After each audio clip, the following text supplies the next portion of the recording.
After my grandmother died, I became the owner of her home, a one-story light yellow structure with chipped trim and a porch swing that sagged to one side. The inside carried that familiar scent of old paperbacks and mothballs. I hadn't visited in a long time, and most of the furnishings were still sealed in plastic. The kitchen featured one of those vintage refrigerators that hummed constantly, and the wallpaper in several spots had peeled back at the edges like it was trying to peel itself off the walls. Everything remained exactly as she'd left it. I took a week away from work to start organizing things. In the guest room, hidden behind a wardrobe that was half collapsed, I found piles of boxes labeled Meredith's keepsakes. Meredith was her first name. Most of it was just odds and ends, old buttons, yellowed letters, and knockoff jewelry that would stain your skin green. But mounted on a small wooden shelf in the corner, secured to the wall, was a set of porcelain dolls. There were maybe 7 or 8 of them, all lined up side by side as if someone had paused them mid-gossip. They gave off that usual unsettling vibe: faded pupils, cracked ceramic cheeks, stiff lace garments that once were white but now had a nicotine yellow tinge. Except for one. It was noticeably smaller, about 8 inches tall, and in almost pristine condition. Its sky blue eyes gleamed, its patent shoes were shiny, and its dress looked freshly pressed. No dust, no signs of age. I figured either she'd purchased it more recently, or it had been stored with extra care. I wasn't into dolls and didn't want them cluttering my space. I thought maybe I could resell them for a little money to fund some fixes. The roof was leaking and the pipes in the downstairs bathroom made unsettling noises. So I uploaded a few pictures to Facebook Marketplace, set a low price, and listed them both individually and as a bundle, $5 each or $30 for all. Within the hour, a message came through from someone named Lewis. His profile had no image, just the generic silhouette. He asked, "Is the blue-eyed doll still available?" I replied, "Yes." He came back with, "I'll pay $1,200 in cash, but I need to pick it up tonight. I'm just passing through." I stared at his reply, thinking it must be some sort of con. But he wasn't asking for any personal info. No bank details, no shipping address, just a local handoff. The offer was too good to ignore. I answered with the house address, and he confirmed he'd arrive by 10 p.m. I had time to spare, so I tidied up the living area, cleared off the table in the kitchen, and placed the doll right in the center, upright like a guest of honor. Under the overhead light, its eyes looked even brighter. I avoided looking at it for too long. Right on time, the doorbell rang. Louis looked nothing like I'd pictured. Maybe in his mid-50s, he wore slacks, a button-down shirt, and a trench coat. His shoes were gleaming. He carried a leather-bound notebook under one arm. He didn't smile or make any polite chit-chat, just asked, "May I come in?" I stepped aside. He entered and went straight to the kitchen without waiting to be invited. He approached the doll like he already knew exactly where it was. He didn't touch it at first, just stood over it, studying it closely. Then he turned and asked me, "Are the others still here?" He wanted to see the complete group, for reference. I figured there was no harm and led him to the spare room where I'd stored the rest. He never picked any up, just studied them each in detail, scribbling into his notebook notes about the lace, length of the dresses, hair shades, eye orientation. He even crouched to check underneath one doll, likely looking for a manufacturer's stamp. His handwriting was swift and tidy. Something about it all felt off. I tried to remain courteous, but the longer he stayed, the more I just wanted him gone. I didn't feel threatened exactly, just deeply uneasy. He barely said anything beyond the occasional hum or interesting. The way he examined everything didn't feel like a collector. It was more like he was recording something. He kept flipping back through pages, comparing past notes, jotting down strange little symbols. Once we returned to the kitchen, he handed me an envelope. I opened it right there. Inside were crisp $100 bills, 15 of them, not a crease on any. As I began to thank him, he was already removing a camera from inside his coat. Not a smartphone, a legit camera, with a mechanical lens that whirred as it extended. He asked to photograph the doll where she sat. I agreed. He snapped photos of the table, then the windows, then the surrounding walls. He muttered something about lighting consistency, though I didn't get what he meant. He then asked to take pictures in the other rooms. I hesitated for a second, but the envelope still in my hand convinced me to nod. He never touched anything, just a few quick shots in each space. The living room, the hall, even the bathroom. When he emerged, he walked past me and paused at the front door. I was ready to let him out, but he turned and asked, "Do you ever feel like they're watching?" It took a second for me to realize he meant the dolls. I gave a nervous chuckle and said, "Not really." He gave a slow nod. Most people don't. Not at first. I didn't reply, just held the door open. He stepped out without another word. I shut the door quickly behind him. The next morning, I went out to get the mail. Mrs. Dalton, tending to her roses, waved me over. Odd, since she usually kept to herself. She asked, "Was your friend staying over again last night?" I told her no. I'd been alone. She responded, "Well, someone was walking your driveway around 6. Looked like a museum type. Serious expression, carried a notebook." I asked if she saw where he went. She said he circled the side of the house, peeked through the windows, then left. I hurried inside and pulled up the footage from the security cams. At 6:03 a.m., Lewis's face appeared on screen. Same coat, same notebook, same expressionless face. He walked slowly up the drive, paused at the side window, and stared at the spot where the dolls used to be. He didn't knock, just stood there. After a few minutes, he bent down and tucked something beneath the welcome mat. It was a neatly folded note. Inside, written in tidy handwriting, it said, "Willing to purchase remaining units. Interested in items located in blue room, green hallway, and rear closet with flower box." He listed those rooms as if he knew the layout by heart. I never mentioned them online. The handwriting matched the one in his notebook. I locked every door, grabbed my keys, and drove straight to a storage facility. By noon, I'd packed everything smaller than a microwave into boxes and moved it all to a locked unit. Watches, photo frames, jewelry, and every last doll, chipped or not. I no longer cared about resale value. That night, I double-checked each window, unplugged a flickering kitchen lamp, changed the porch light. Still, at 11:45 p.m., the ceiling lights dimmed twice, then returned to normal. I checked the breaker. Nothing was tripped. At 1:30 a.m., I heard a sound.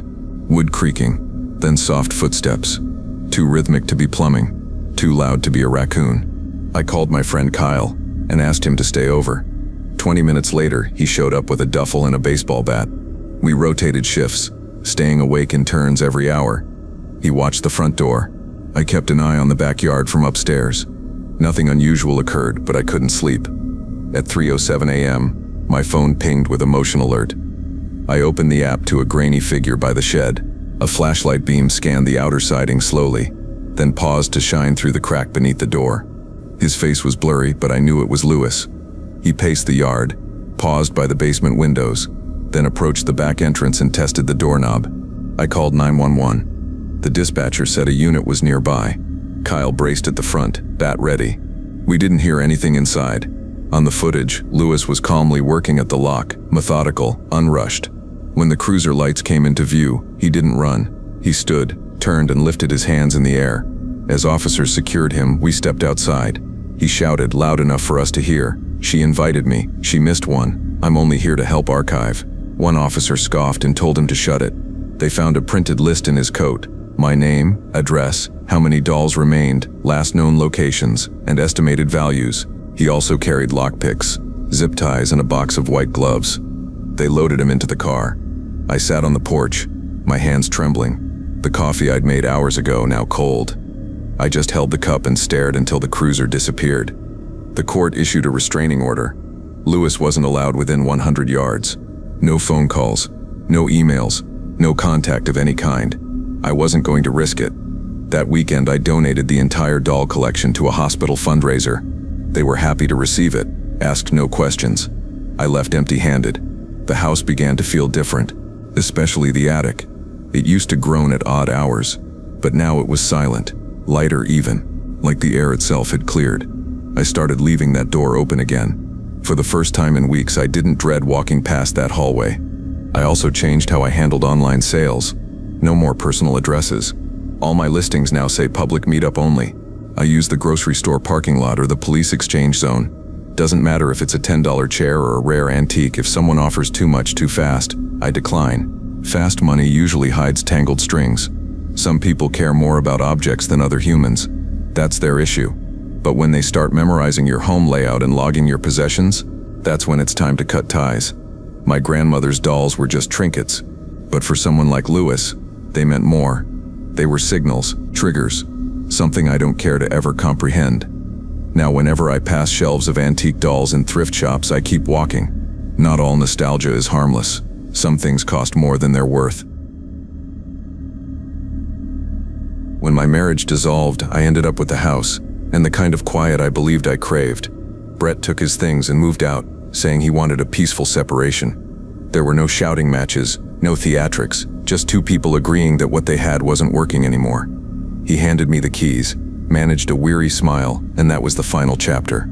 I blocked him from everything, not out of bitterness, but because even seeing his name brought on this ache I couldn't ignore. I assumed space was what I needed to clear my thoughts. A month later, I was folding laundry when the doorbell rang. At the door was a woman in a red hoodie, holding a wad of cash. She asked, "Is the couch still $15? I blinked at her, totally lost. "What couch?" I asked. She showed me her phone, a Facebook Marketplace listing with a photo of my own living room.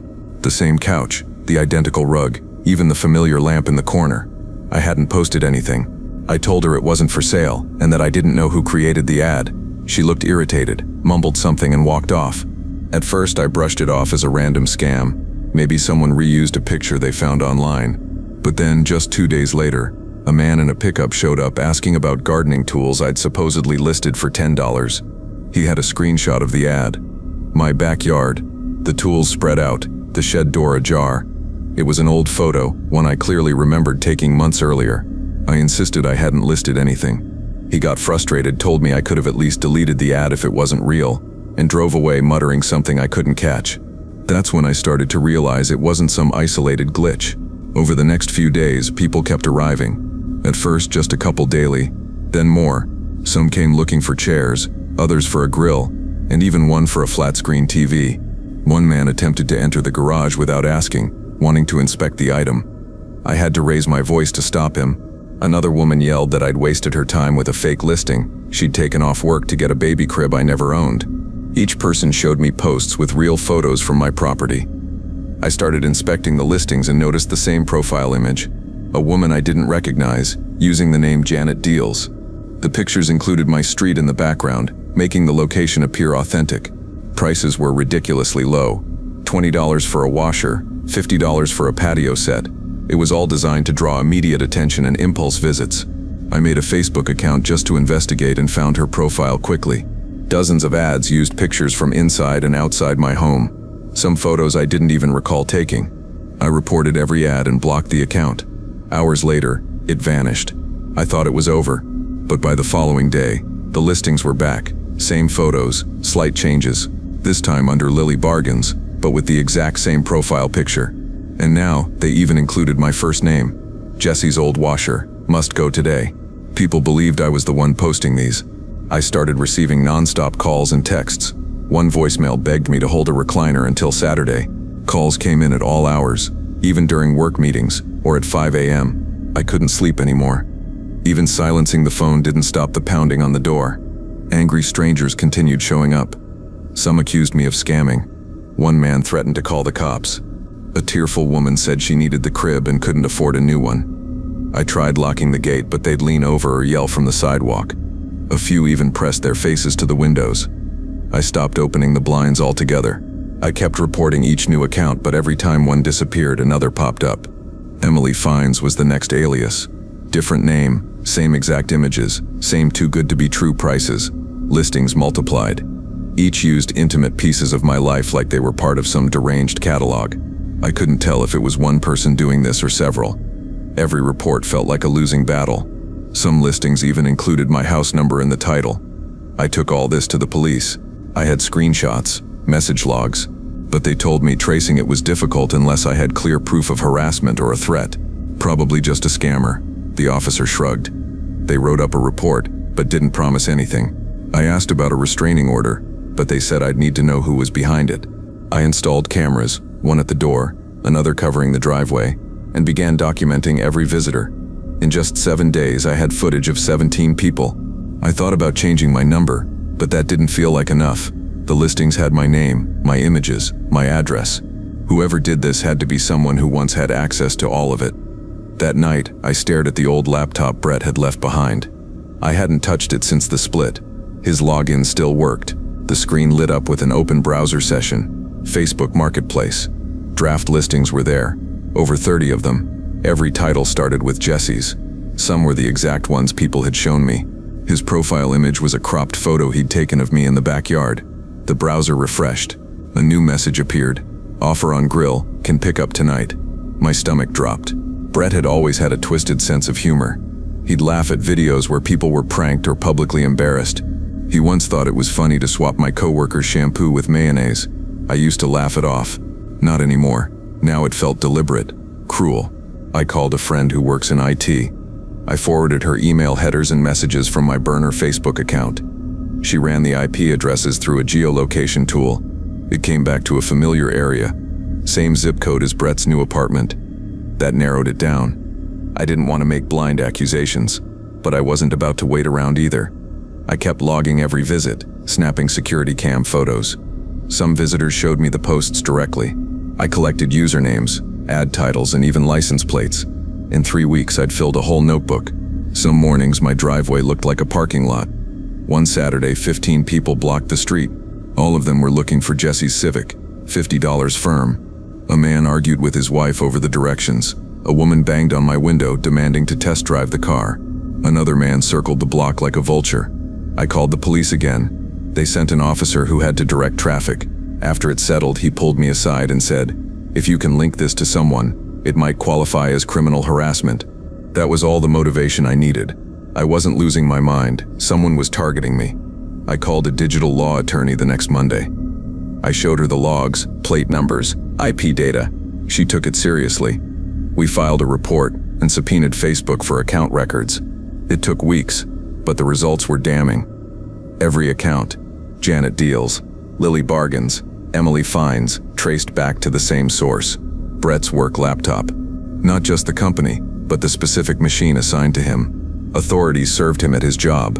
I didn't get all the details, but a friend on LinkedIn said his bio disappeared the next day.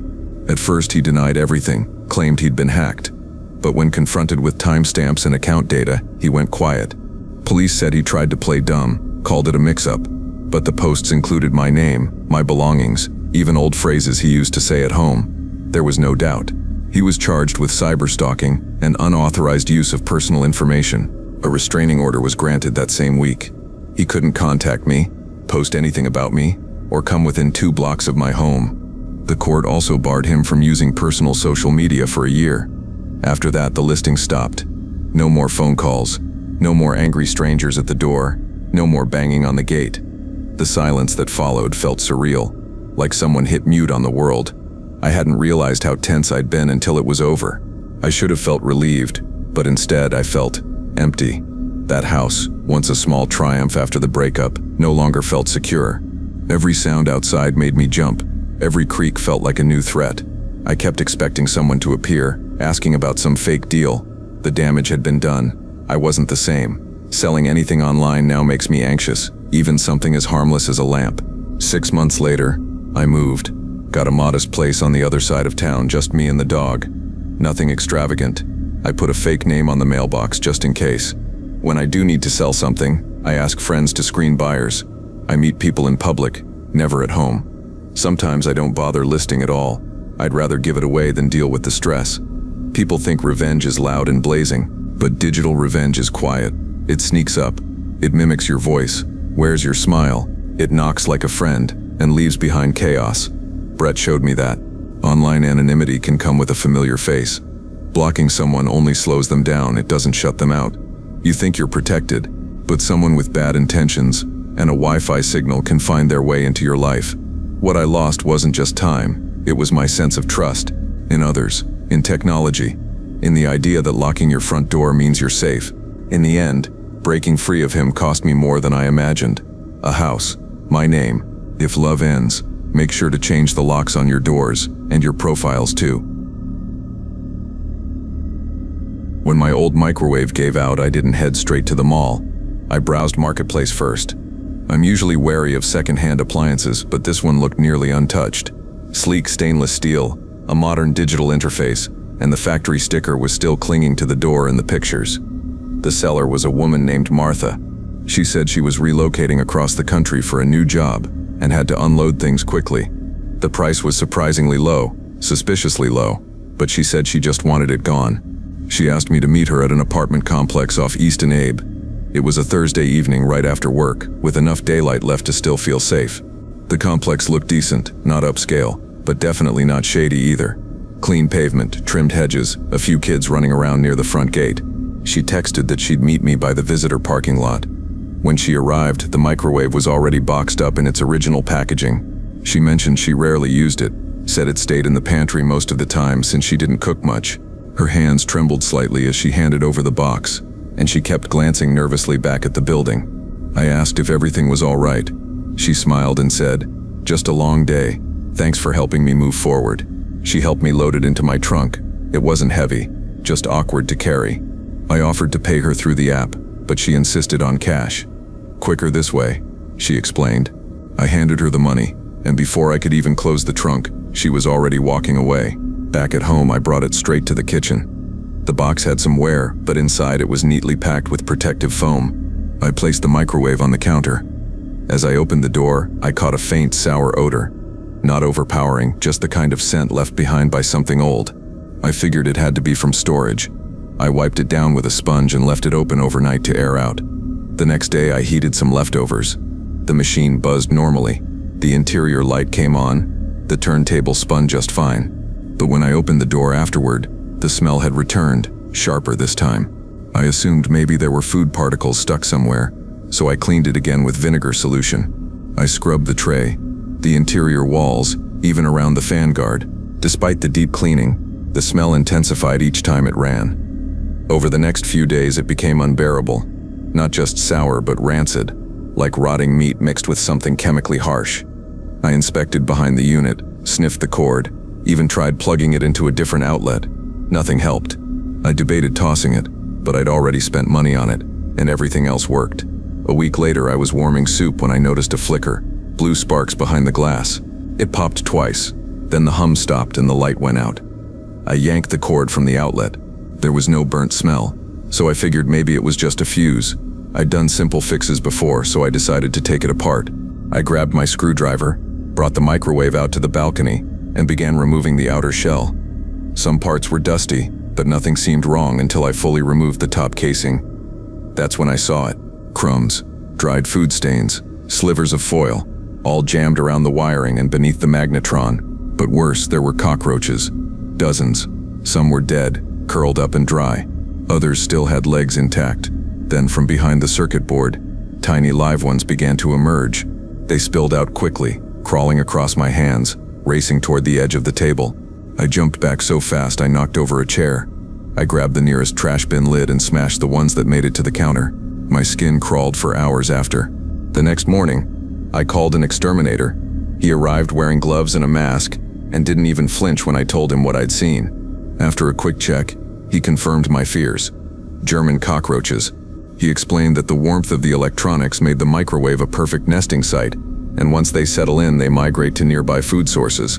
He said it likely wasn't a huge infestation yet, but they were definitely inside the walls. The treatment quote, more than triple what I'd paid for the microwave. I considered trying to handle it myself with sprays or traps, but he warned that would just push them into other rooms. They always come back, he said. I agreed to the professional treatment and scheduled it for that same afternoon. After he left, I sat in my car with the windows rolled down, trying not to picture bugs crawling through every corner of my kitchen. I attempted to message Martha again. Her marketplace listing was gone, so was her entire profile. Where her name used to be was now just a blank avatar and the words Facebook user. All her past replies had vanished too. A ghost. After work, I drove back to the complex. The building she'd emerged from was locked, but I waited until a resident opened the door. I climbed the stairs to the second floor and found the same breezeway. A man was outside smoking, and I asked if he knew a woman named Martha. Tall, brown ponytail, kept to herself, he asked. I nodded. Yeah, she had a real bad roach problem. Management gave her an ultimatum: exterminate or get out. She bailed, left in a hurry. Her place stunk. That confirmed it. She knew, and she passed it along to me anyway. The rushed exchange, the anxious glances, the cheap price, it all made sense. She dumped her problem on someone else and vanished. I hauled the microwave straight to the dumpster behind my apartment. I called in sick the next day and stayed home for the fumigation. No paid sick days left, so I lost income on top of everything else. That day alone cost me over $100, not counting the wages I missed. The exterminator returned with stronger treatments and sealed off the kitchen. He explained that the first application usually forces any hidden bugs into the open. He found egg clusters behind the pantry trim and even lodged beneath the fridge. I had to clear out everything: cans, jars, flour bags, and toss anything unsealed or compromised. Half my pantry was gone. He scheduled 2 more treatments, 1 per week. Until they were done, I had to keep cupboards empty, floors clear, and cover all dishes between uses. Each morning I scanned the counters with a flashlight. A few stragglers appeared near the sink. I vacuumed obsessively, did laundry twice a week, and barely slept. Martha never resurfaced. No replies to texts. The phone number stopped working. I saved screenshots of our conversation, the listing, and the product images. I also kept receipts for the exterminator and the food replacements. I filed a small claims case online. 6 weeks later, the hearing date came. She never showed. The judge awarded me nearly $900 in damages, but at the clerk's window, I learned the truth. A judgment means nothing unless you enforce it. Collection agencies would charge hefty fees. It wasn't worth it. So the paper sat in a folder for months until I decided to frame it. I hung it in the kitchen, not out of spite, but as a quiet reminder. I bought a brand new microwave from an actual store after that. Not the cheapest option, but it had a 3-year warranty and was sealed in original packaging. I inspected every inch: the cord, the vents, the tray. The inside smelled clean, like new plastic and nothing else. The clerk even helped me carry it out. I opened it on the balcony and examined it thoroughly before bringing it inside. Now the kitchen feels like mine again. It's spotless. Still, I leave the pantry light on overnight. I check under the sink every few days. I keep an eye out for moving specks. The exterminator warned me if any eggs survived, they could return. So far, nothing. But I learned something the hard way. A great deal might come with invisible passengers. Doesn't matter how shiny it looks or how convincing the seller sounds. If someone's in a hurry to close the deal, there's always a catch. Always inspect the inside. Take a good sniff, and if possible, plug it in before buying. Look them in the eye. If they're too quick to say goodbye, walk away. Roaches travel light. They don't need luggage, and they sure as hell don't pay rent. That second-hand microwave ended up costing me nearly a month's salary. These days I pay full price, and I sleep better for it. When fuel costs soared last year, I decided to pick up a second-hand commuter bike through Facebook Marketplace. The listing included several photos, looked to be in good shape, no visible rust, and had a vibrant blue frame. The seller went by Ashlyn, a student from the nearby university. His replies were polite, too polite for my taste. Even though it was a fair offer, I didn't want to waste hours scrolling through more listings. We settled on a meeting spot, Safeway's parking lot, not far from where I lived. I ended up arriving nearly 20 minutes late thanks to awful traffic and a quick stop to grab some cash. He was already there, leaning against a cart return with the bike standing beside him. No sign of irritation, just a small nod and a polite smile. He looked to be in his early 20s, shorter than me, wearing a black hoodie with a math pun across the chest. His car, a silver Honda Civic, had the back seats folded down with space for the bike inside. The bicycle matched the photos exactly. He gave me a quick overview: 6-speed, functional brakes, fresh chain, smooth ride. I took it for a spin around the lot. He mentioned he'd tuned it up last month but was selling to upgrade.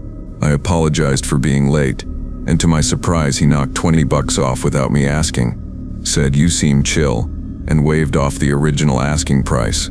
We shook hands. I loaded the bike into my trunk, and that was that. Nothing weird. I drove home feeling lucky, sent him a thank you message when I got in and left a 5-star review. Responsive, honest seller, all that. He reacted with a thumbs up.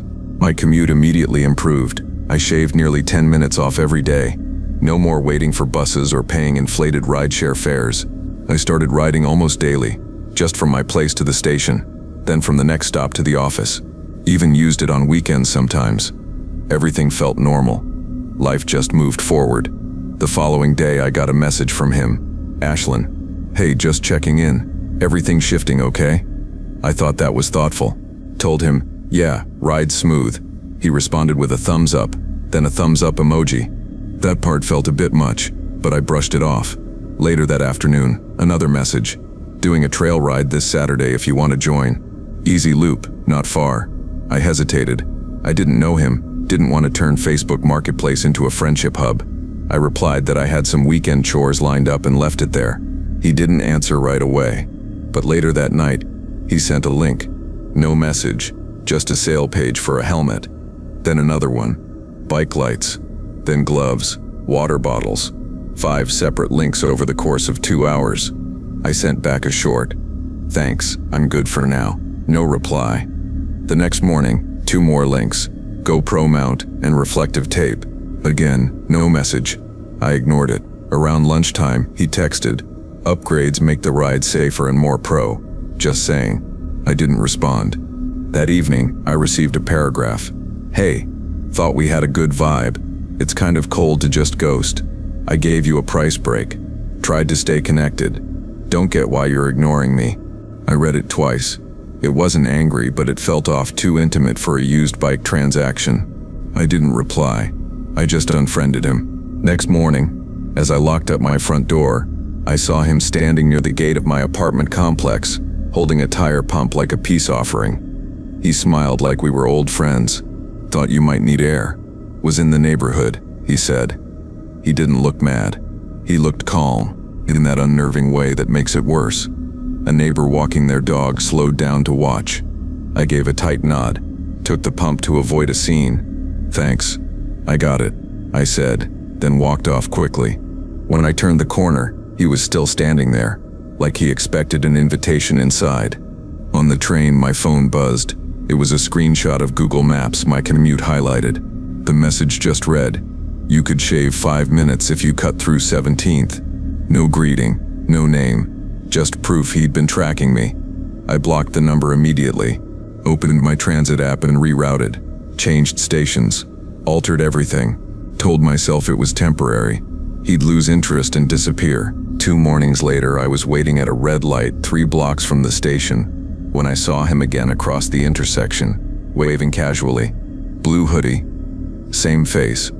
This time, he was on a different bike, smiling like it was a game. My stomach sank. I didn't wave back. As soon as the light changed, I pedaled hard. That night, I filed a harassment complaint with the city's website, typed out all the incidents.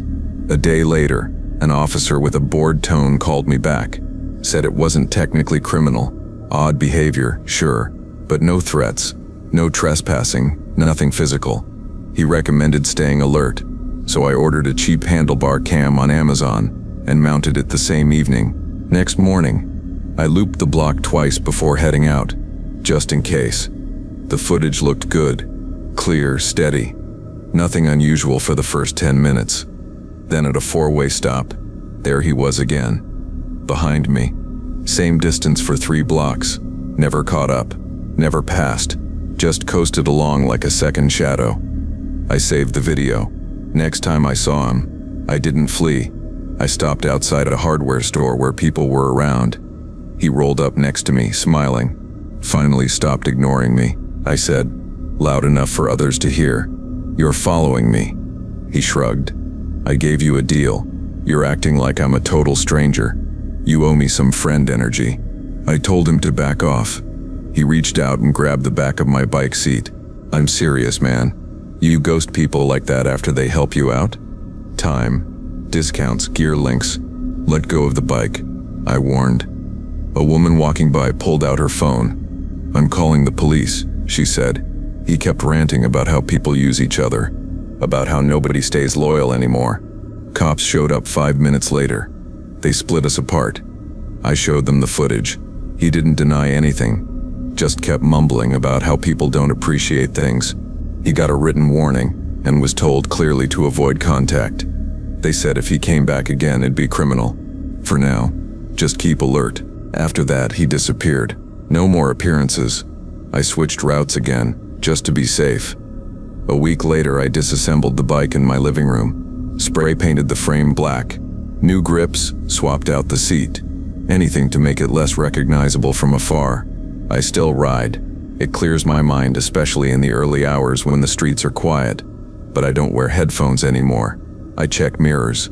I glance back more than I used to. Some purchases come with invisible strings. Nothing written in the ad. Nothing noted in the receipt. Just unspoken attachments. That $20 discount nearly cost me my peace. People always warn about sketchy strangers online, but nobody ever warns you about what happens after the transaction.